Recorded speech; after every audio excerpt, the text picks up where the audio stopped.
What's going on, everyone? All right, let's talk about the Lakers' big three of Austin Reaves, Rui Hachimura, and DAngelo Russell.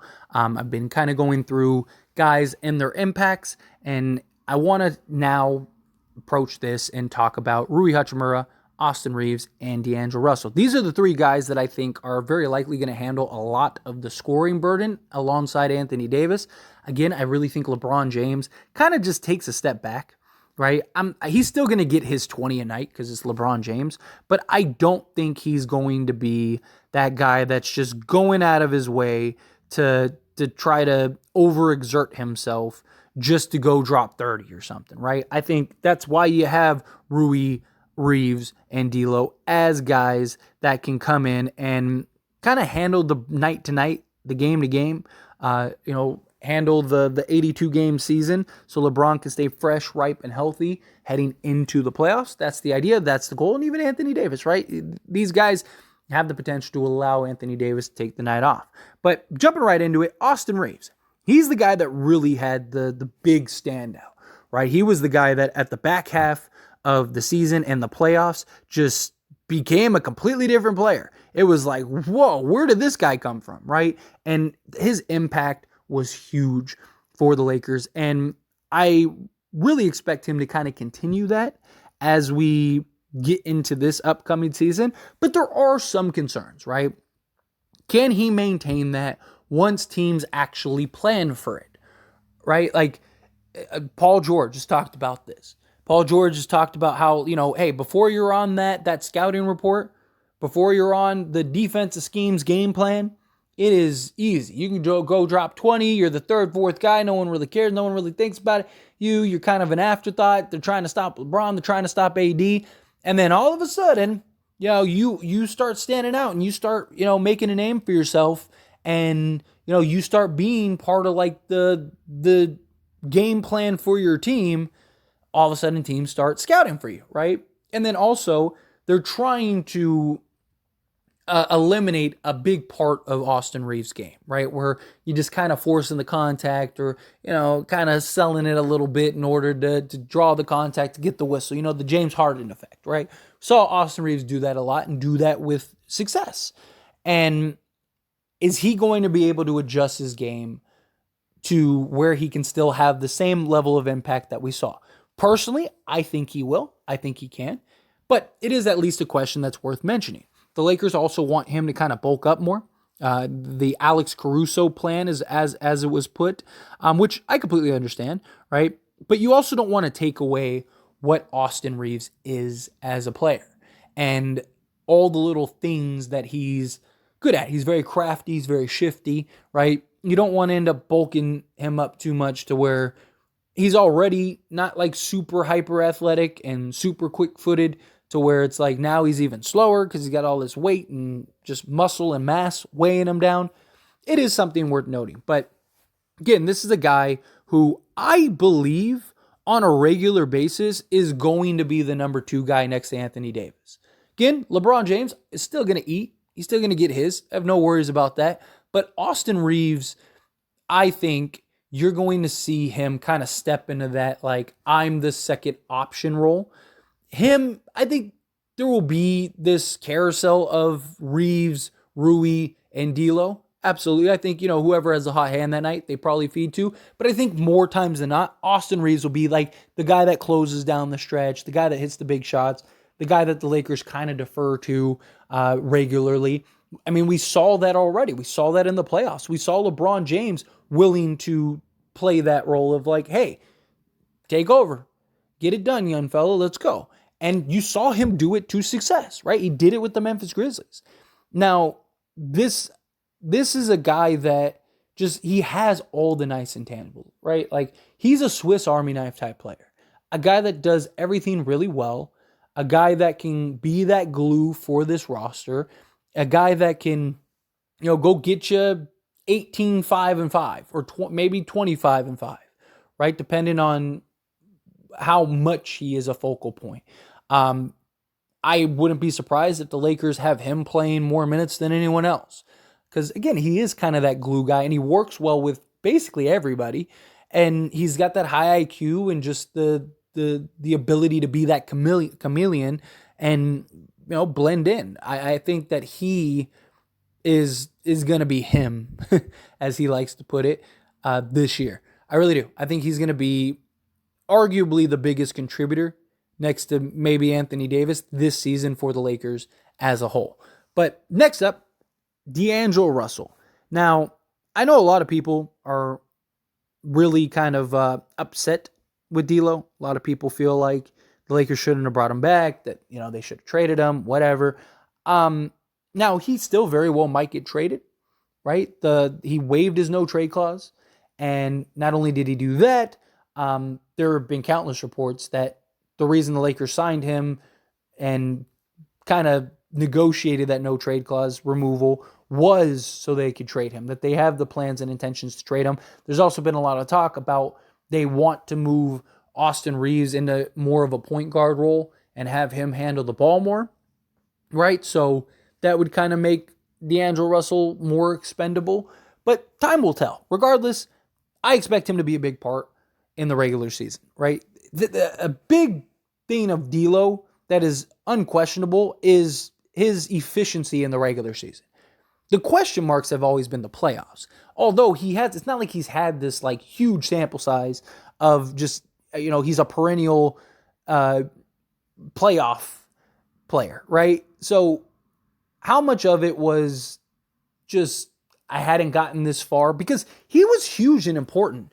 And especially in that Memphis series, like, I feel like people, recency bias, I get it, it's a tough thing, but we don't get past the Memphis Grizzlies if it wasn't for DAngelo Russell. He literally saved the Lakers. And then in that Golden State series, every game, he was like taking over third quarters early on. Even the games we lost, he was like the only contributor in the third quarter on occasion. Like, this guy was huge for the Lakers. It was that Denver series where things just fell apart. And it's frustrating, I get it, but it wasn't just him, right? There was everybody at that point. And I also think a lot of it was just the team was exhausted. Having to play every game like it's game 7 to get into the play-in, and then on top of that, then having to play the play-in game, and then having to go play the Memphis Grizzlies and the Golden State Warriors, and then following that up with, the Denver Nuggets. I mean, it was a tough road, and they were able to get through it. He also had a foot injury. So I think that he will be better this go around in the playoffs. But in the regular season, this is an 18-3-6 guy. This is a guy that legit could be 18-5-5. I wouldn't be surprised if he's like 18-5-8, because he's got to remember, he didn't even play 10 full games with these guys, and he's the point guard. So he's a guy that's going to now be able to build the chemistry, build the understanding, build the knowledge of like, where do guys like their, like, does this guy like it on the left or the right? Where's his shooting pocket? Where does he usually be? Like, where's his money spot, right? The offense. Okay, well, a guy's supposed to be here at this point, right? I'm going to, get the look ahead pass to meet him here, right? All of those things are important. How many times do we see D'Lo turn the ball over? Not because it was his fault. It was just a lack of communication. It happened a lot because he didn't have the time to build that rapport with his players on that roster. So now I think he's a guy that's going to be able to do that, and I do think he's going to be more impactful and more effective. On top of that, this is a guy that was, almost a 50-40-90. This guy was really good for the Lakers. This is a guy that shot 48.5% from the field total. He shot 55.5% from 2-point range, 41.4% from 3-point range, and then free throws.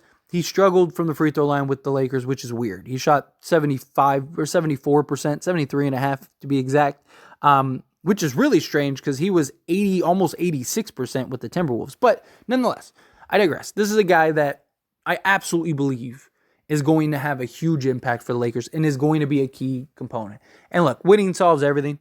If the Lakers start winning and the Lakers are looking good and D'Lo's a big part of that, Laker fans will come around. Laker fans will kind of let bygones be bygones. But we'll see. Time will tell. I think him and Austin Reaves are going to be huge, huge factors. But Rui Hachimura, right? He's the guy that was the acquisition before the big acquisitions, right? He was the sort of steal. Got him for 4 second-round picks and had a little bit of a roller coaster early on with the Lakers, right? Struggled a bit, ended up falling out of the rotation, which Rui Hachimura himself credited the Lakers and Darvin Ham for kind of like lighting the fire under him. And he worked hard. He got back into the rotation, and he was massive for us in the playoffs. I mean, this dude was next level in the playoffs. 25 years old, 6'8", very versatile, right? A guy that could play both forward spots. My guess is he starts. I think they start him at the 3 just because he's getting $17 million a year now. So I don't think they paid him that much money to just have him come off the bench. But we'll see. Time will tell. Like, there's talks about the Lakers maybe starting Jackson Hayes early on in the season to kind of get a look at AD and Hayes together. And if that's the case, then LeBron's going to end up playing the 3. So then Rui's probably coming off the bench. But time will tell.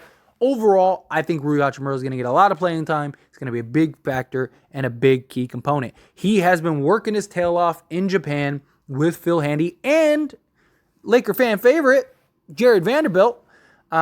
He's been grinding and he's been working hard with Phil Handy, and I love seeing it. I mean, we saw what Phil Handy was able to do with Rui Hachimura in like a month's time. Essentially fix his shot, get the little hitch out of his shot that he had, and kind of get it more smooth, get the release better.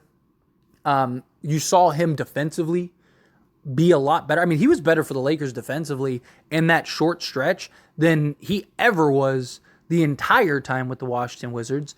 He's still not a great defensive guy. He's better at guarding the power forwards and centers of the world, right? Because he's big, he's burly, he's physical, doesn't get pushed around, got a good lower center of gravity. So it's hard to move him, right? He struggles against the quicker forwards of the league, you know, the Mikal Bridges of the world, right? He's a guy that still is, I mean, this dude, I legit think can be a 28 guy, somewhere in that ballpark, right? The only thing he really needs to work on is his three-point percentage. If his three-point percentage from the playoffs can translate into the regular season this year, then this guy may very well be a 20-point-a-game guy. Now, I don't expect him to shoot, he was shooting almost 60% from 3 in the playoffs, something ridiculous like that.